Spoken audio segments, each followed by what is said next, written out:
right, let's dive into problem solving today. I've got some excerpts here from Russell Ackoff's The Art of Problem Solving. This book, it's full of these really interesting insights. Yeah, and he uses these like little stories, fables, he calls them, to kind of illustrate his points. And they really get you thinking. Oh, for sure. Like right off the bat, Ackoff makes this point about creativity, how kids, they're just naturally creative. But then as we grow up, Yeah. somewhere along the way, we kind of lose that spark. Yeah, it's like all the rules and expectations. It's like we get stuck in a box. Exactly. And he uses this classic example, the 9-dot puzzle. You know that one, right? Connect all 9 dots with 4 straight lines. Ah, yeah, the one where you can't lift your pen, right? I remember that one. Right. And most people, they struggle with it because they assume the lines have to stay within the square, made by the dots. But Ackoff, he points out there's no rule that says that. It's funny, he talks about his own daughter bringing this puzzle home from school, and he even admits that he couldn't remember the solution right away either. It's like those limitations, we don't even realize we're putting them on ourselves. It's wild, right? Yeah. And the thing is, Ackoff says his daughter's teacher, she only accepted one solution, the one where you stay inside the square. Anything else marked wrong. Oh, that's so frustrating. Like, why limit the thinking like that? Exactly. Ackoff says that's the kind of thinking that really stifles creativity, especially in education. We need to question assumptions more, explore different solutions. It makes you think about all those times you might have held back, from suggesting something different just because you thought it wouldn't be accepted. Happens all the time, probably. Yeah. And this leads right into Ackoff's next big point about how important it is to really define a problem before you even try to solve it. Yeah, we often just jump into solutions without really understanding what we're even dealing with. He breaks it down into these key elements, like what you can control in a problem, what you can't, the constraints, and all the possible outcomes. He uses this example of buying a car, which everyone can relate to. Okay, yeah, I get that. Like some things you control, like your budget or what kind of car you want. Right, exactly. But then some things are totally out of your control, like sales tax, or even if the car you want is even available. And there's always constraints, like how much you can actually afford to spend. Uh-huh. And all these things, they all play into the outcome, how much you end up spending and are you even happy with what you buy. Ackoff's saying that by defining all this stuff first, you get a way better understanding of the problem, and then you can start looking at way more solutions. Makes sense. Instead of just grabbing the first solution that comes to mind, you have to, think it through. Totally. So how do we actually use this in our own lives? Ackoff's really pushing us to analyze problems way more before we just jump into action, right? Don't just take things at face value. Right. Break it down, look at what's really going on, consider all the angles. Exactly. Now, this is where Ackoff really gets interesting. He challenges this whole idea that the means, they're just tools to get to an end. He says means and ends, they're relative, and understanding that can really open up some creative solutions.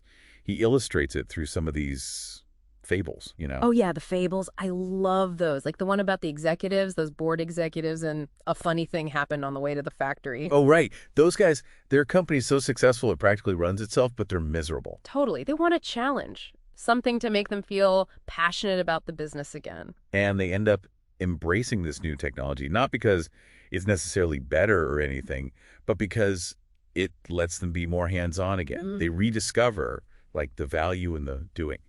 It's a good reminder that sometimes the journey matters just as much as the destination. Right. And then there's that danger grade tossing fable. Remember that one? The students think they've solved all their problems by getting rid of grades. But of course, it totally backfires. Big time.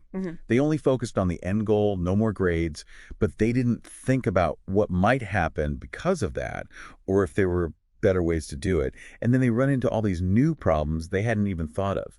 It's like they took a shortcut without really thinking it through. And that's what I love about those fables. They show how the process of solving a problem, it can be valuable in itself. It can even be fun if you have the right mindset. Totally agree. Yeah. And this leads us to another big idea from Ackoff, expanding what we think we can control. He's like, challenge those limits you put on yourself. You often have more control than you realize. It's true. It's like we create these invisible boxes around ourselves and we don't even realize we're stuck in them. And one way Ackoff says we can break out of that box is by challenging what he calls disciplinary constraints.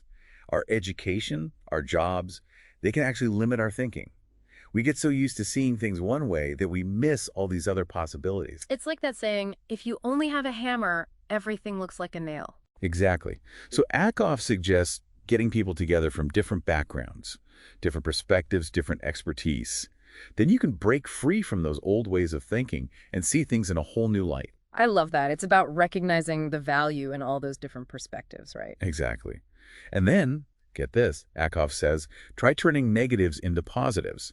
So instead of just getting rid of a problem, maybe try adding something to the situation and transform it completely. Okay, that sounds really interesting. How would that work? He tells this great fable called A Fishy Story. It's about this company trying to sell frozen fish, but nobody's buying it because it tastes, bland compared to fresh fish. They try everything, but nothing works. Yes, they're stuck like trying to solve it the same way over and over again. Totally. But then they come up with this brilliant, and I mean totally unexpected solution. They introduce a predator fish into the tanks where they're transporting the fish. So suddenly, the fish are swimming for their lives right up until they're frozen. And guess what? It actually makes them taste better. That's amazing. By adding something that seems negative, they actually solve the problem. I wouldn't have thought of that in a million years. Right. It shows how powerful it can be to shift your perspective. Instead of always asking, how do we get rid of this bad thing? Try asking, what can we add that will completely change the situation? It's like flipping the problem on its head. Exactly. And Ackoff has some other great ideas for this too. Like he talks about looking for patterns in your failures. If you keep failing in similar ways, there might be some hidden factor you can actually control that's been causing them all along. Almost like being a detective, right? Looking for clues. Once you find that common thread, then you can figure out how to fix it. That's it. And then he has this other fascinating idea. It's called reference projections. It's basically using current trends to try to figure out where things might break down in the future, almost like an early warning system. Okay, interesting. So you're not saying we can actually predict the future. Yeah. No, not exactly. It's more about looking at where things are going now and thinking about where those trends might lead. Like Ackoff, he gives this detailed example of urban transportation in the U.S., looking ahead to the year 2000. Yeah. He basically paints this picture of what could happen if we keep going the way we're going doing the work. Tons of traffic, pollution, not enough resources.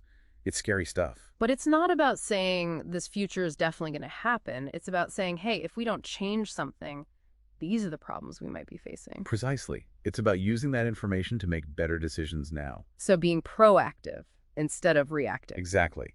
Now, woven through all these strategies, there's this one big idea. Ackoff keeps coming back to challenging assumptions.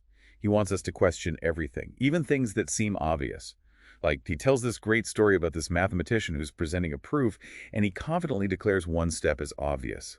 But then what does he do? He disappears to his office for ages to actually double-check it. Even the experts, they can get tripped up by what seems obvious. It's a good reminder for all of us, right? Like, don't just take things for granted. Especially today, with so much information coming at us all the time. Totally. Ackoff's telling us, dig deeper, think critically. And this brings us to another crucial part of problem solving. Understanding cause and effect. Ackoff's very clear on this.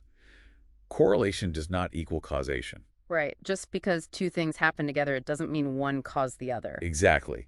Like, he talks about smoking and lung cancer. Yeah, there's a link, a strong one, but that doesn't automatically mean smoking causes lung cancer. Ackoff, he even uses the same data to make this funny proof that smoking prevents cholera. Oh, wow. That's interesting. So you have to be careful about what conclusions you draw. Absolutely. Ackoff also talks about how he had this theory about sugar consumption in colder climates. He was convinced he was onto something, but it turned out to be wrong. Even the experts make mistakes. It happens. And Ackoff gives another example with gas stations. He says understanding why people choose certain stations is way more important than just looking at things like traffic patterns and sales figures. It's about getting to the why, not just the what. It's about the motivation, right? Why are people doing what they're doing? Exactly. So, along with all this rigorous analysis, Ackoff also wants us to have a little fun with problem solving. He actually shows us how you can combine things that seem negative to create positive outcomes. He does that with his fables, right? Like putting the top in the middle. That one shows how you can restructure a situation so everyone wins. Right. And then there's the sour milkman story. This dairy company's struggling because delivery costs are going up and supermarkets are taking their customers. But they end up turning these seemingly bad things into a whole new business opportunity. I love those stories. It's like turning lemons into lemonade, finding the opportunity in what seems like a problem. Exactly. Ackoff gives another great example with a bank that's having problems with employees stealing. Instead of doing the usual security stuff, they have everyone wear uniforms. Makes it a lot harder to sneak stuff out. Wow, that's clever. So it's about finding that solution that gets to the root of the problem, but in a way that's less intrusive, right? Exactly. And all of these examples, they show how creative problem solving can lead to these really elegant solutions, the kind you wouldn't expect at first. They remind you that sometimes the best answer isn't the most obvious one. You have to dig deeper, challenge your assumptions, think outside the box. It really does. It shows you don't always have to solve a problem head on. Sometimes you can work around it, even use it to your advantage. Exactly. It's about being flexible in your thinking. Right. Speaking of flexible thinking, Ackoff gives another great example in this fable called Making Paperwork. It's about this paper company. They're having a tough time with production scheduling because they're getting more and more orders for these small batch products. I can imagine that would be a real headache. It was. They were constantly having to reconfigure their production lines, which was killing their efficiency. At first, they focused on trying to make the scheduling process better, but Ackoff, he said, hold on a minute. Let's look at the products themselves. So instead of trying to make the process more efficient, he wanted to understand why it was inefficient in the first place. Exactly. And when they really looked at it, they realized a lot of those low-volume products were actually losing them money. So the solution wasn't about making the process better, it was about cutting out the problem altogether. Yep. Sometimes the simplest solution is the best one. It's like we get so focused on fixing things that we forget to ask if they even need fixing in the first place. How many times have we tried to optimize a system that was just fundamentally flawed? It's so easy to fall into that trap. Way too easy. Ackoff's really hitting on something important there. Don't be afraid to simplify. Now, shifting gears a bit, Ackoff also talks about this really interesting problem in the world of intellectual property. How do you stop people from illegally copying stuff, especially with all this new photocopying technology coming up? Yeah, that must have been a huge challenge back then. It was, and it still is today, in a lot of ways. But Ackoff, instead of trying to make stricter rules or crack down harder, he proposes something totally different. A tax on photocopies made on certain kinds of machines. Okay, so instead of trying to stop people from making copies, he's finding a way to, I don't know, work with it. Exactly. He basically makes this distinction between two types of copiers. There's the kind you find at home, the ones that just make a few copies at a time, and then there are the big industrial ones that can crank out tons of copies super fast. I see where he's going with this. Right. So he says, put a tax on those big machines. That way, people will still use the little ones for their personal stuff, but those big copying operations, they'll have to pay up. And the money from that tax, it goes right back to the people who own the copyrights. It's like he's saying, if you're going to copy, at least make it worth everyone's while. Right. It's a really clever solution. And this example brings up another important point Ackoff makes. A lot of times, the technology we need to solve a problem, it already exists. We just need to figure out how to use it in a new way. That's a great point. It's about looking at things with fresh eyes. He gives this really interesting example with a company that's having trouble managing their inventory. They've got all this waste because their customers are placing these small orders all the time, and it's hard to keep track of what they need. So instead of trying to reorganize their warehouse or something, Ackoff encourages them to think about the customer's behavior, right? How could they change that? Exactly. And they ended up creating this system where customers got discounts for placing larger orders less often. Ah, so it's like those subscription services we have now. They reward you for that predictable volume. Exactly. And it's a classic example of Ackoff's approach. Instead of trying to fix the symptoms, change the behavior that's causing the problem. It's a powerful concept. It is. And, woven throughout all of Ackoff's ideas is this idea that the biggest roadblock to the future we want is often, well, ourselves. He says we put these limits on our own thinking, we get stuck in our assumptions, and we resist change even when it's good for us. It's so true, isn't it? We're often our own worst enemy. He leaves us with this really thought-provoking quote, something to ponder. The product of idealized design makes this apparent. Therefore, this design process is a powerful means of converting the apparently impossible to the possible. Wow, I love that. It's like he's saying we need to break free from our own limited thinking before we can truly solve problems and create something amazing. Exactly. It's about pushing the boundaries of what we think is possible. And Ackoff gives us a great example of this with a healthcare problem. It's a fable called The Short-Lived Solution. A hospital is dealing with a shortage of nurses, which is, unfortunately, a problem even today. I can imagine. It's a tough job. It is. So they try the usual things, offering more money, signing bonuses, that kind of thing. That seems reasonable. Did it work? Yeah, but only for a little while. Ackoff points out that those solutions, they just create new problems. Like, if one hospital offers more money, all the other hospitals have to do the same. It doesn't really solve the underlying issue. It's like putting a Band-Aid on a broken bone. It might look better for a minute, but the problem's still there. Ackoff says we need to understand why there's a nursing shortage in the first place. Is it hard to become a nurse? Are the working conditions bad? You have to get to the root cause. So instead of just reacting to the problem, we need to figure out how to prevent it in the first place. He calls it interactive planning. Traditional planning, he says, is too focused on predicting the future, which is impossible. It's like trying to predict the weather a year in advance. Right. So instead, Ackoff says, think of planning like steering a ship. You have a destination in mind, but you're constantly adjusting your course based on what's happening around you. That makes a lot more sense. Be prepared to change direction when you need to. Exactly. It's about embracing uncertainty instead of fearing it. It's about being adaptable, right? Ackoff says some of the biggest breakthroughs have come from people who were willing to challenge what everyone thought they knew and just go for it. Think about all the inventors and entrepreneurs who have changed the world. They didn't play it safe, they had a vision, they took risks, and they weren't afraid to fail. That's a really inspiring message. It is, and Ackoff gives this great example in the case of the missing links. It's about this company struggling with communication between its departments. They try all the usual stuff, new communication systems, more meetings, but nothing helps. I've been there. Sometimes it feels like the more you try to communicate, the worse it gets. Ackoff says, forget the formal channels. Create opportunities for people to connect informally. Organize social events, build shared spaces where people can just bump into each other. Oh, I like that. Build those relationships organically. It's about recognizing that we're social creatures. We connect with each other on a personal level. Ackoff says companies can tap into a whole lot of creativity and wisdom just by encouraging that kind of interaction. It's about more than just sharing information. It's about building trust and understanding. Exactly. And this brings up another distinction Ackoff makes. Wisdom versus knowledge.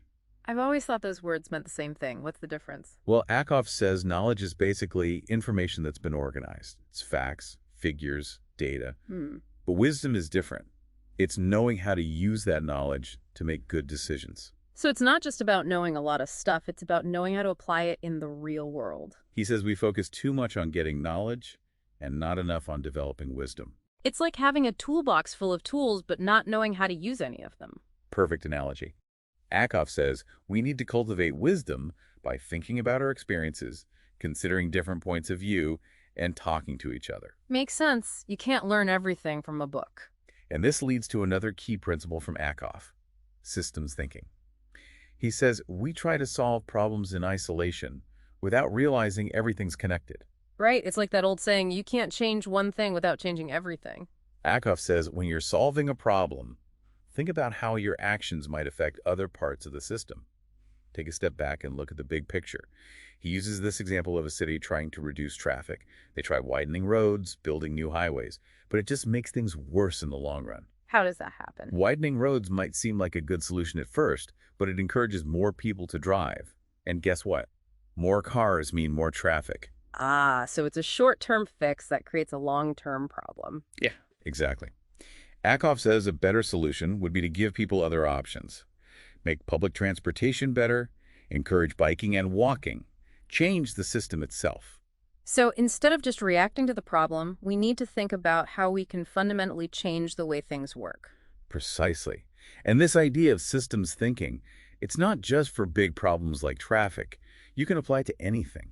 Your health, your finances, even your relationships. It's about understanding those connections, those ripple effects. Right. Ackoff also talks about the importance of thinking long-term. We get so caught up in fixing problems right now that we forget to think about what might happen down the road. It's like that quote, we can't solve problems by using the same kind of thinking we used when we created them. We need a new way of thinking. Ackoff challenges us to think beyond the present and envision the future we want to create. He says real problem solving is about building a better future, not just patching up the present. So be proactive instead of reactive. And this connects to another big idea: design. Ackoff believes we can design a better future by intentionally shaping the systems that govern our lives.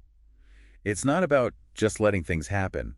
It's about taking control and creating what we want to see. It's about being the architects of our own future, right? And this idea of design thinking, it's not just for architects and engineers. It's for everyone. Ackoff encourages us to approach all sorts of challenges with a designer's mindset. Be creative, collaborate, experiment, and don't be afraid to try things out and make changes. So it's about approaching problems with a sense of possibility, not just limitation. He gives a great example in the case of the redundancy.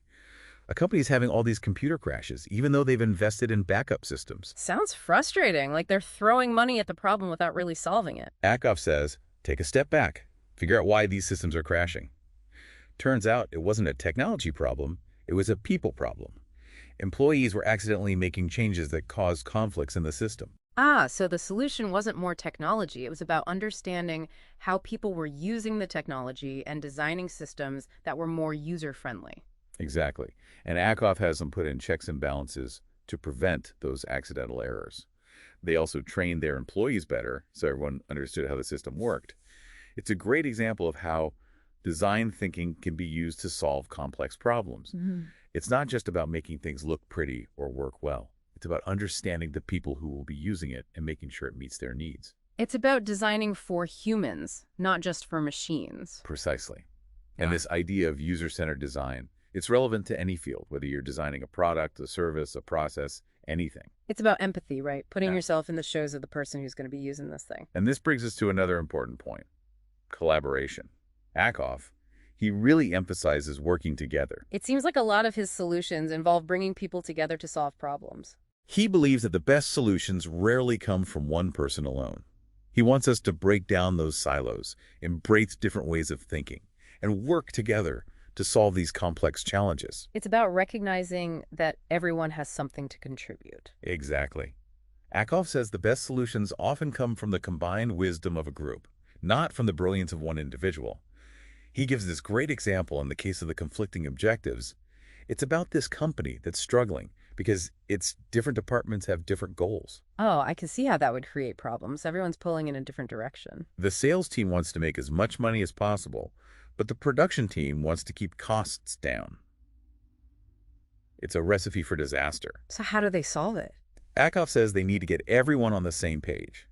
Get representatives from each department to work together and come up with a set of goals everyone can agree on. Create a shared vision, right? So everyone's working toward the same thing. Exactly. It's about creating a sense of unity and purpose. And this idea of alignment, it's not just for companies. It's for any group, really, your family, your community, any team you're a part of. Ackoff reminds us that we're stronger when we work together. And that's a great point to bring in at another important aspect of Ackoff's work: ethics. He says you can't separate the what from the how. Yeah. It's not just about what you're trying to achieve, it's also about how you go about achieving it. Ethics shouldn't be an afterthought. It has to be built into the process from the very beginning. So it's not just about finding any solution, it's about finding a solution that's also the right thing to do. Ackoff challenges us to think about the consequences of our actions, both the good and the bad. What impact are we having on others? Our choices matter. It's about taking responsibility for our actions and their impact on the world around us. He gives a really thought-provoking example in the case of the stolen data. A company finds out that one of their employees has been stealing information and selling it to a competitor.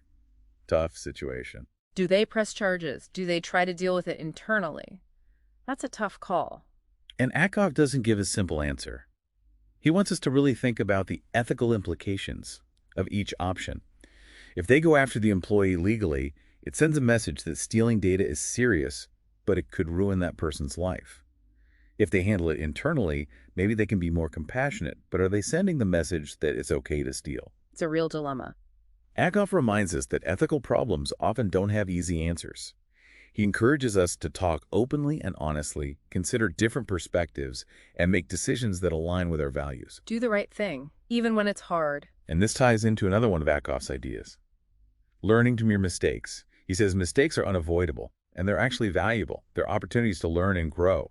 Instead of beating yourself up about making a mistake, use it to improve. Exactly. Think of mistakes as feedback, not failure.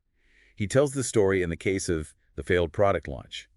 A company launches this new product and it totally flops. Everyone's blaming each other, feeling defeated. It's easy to fall apart when something like that happens. Ackoff says, hold on, let's figure out why this happened. Did they misunderstand the market? Did they mess up in the development process? Did they fail to explain why the product was good? Figure out what went wrong so you can do better next time. Learn from the experience. Don't let it defeat you. Exactly. He reminds us that even the most successful companies have made tons of mistakes along the way. It's how you respond to those mistakes that matters. So it's about resilience, right? Bouncing back from those setbacks. He gives another great example in the case of the unexpected crisis. A company gets hit with a major crisis, like a natural disaster or a pandemic, something completely unexpected. Something that really tests your ability to adapt. Ackoff says, you have to rely on your collective wisdom and experience to get through it. Communicate clearly, be flexible, and support each other. Work together to weather the storm. Right. Ackoff says we're much stronger when we face challenges together. And this brings us to another key takeaway, purpose. Having a clear sense of why you're doing what you're doing. Ackoff says purpose gives our lives meaning and direction. It makes us more motivated, more resilient, and more likely to have a positive impact. It's about connecting what you do to something bigger than yourself. He tells a story about a company struggling to motivate its employees in the case of the uninspired workforce. They've tried everything, bonuses, promotions, the whole 9 yards.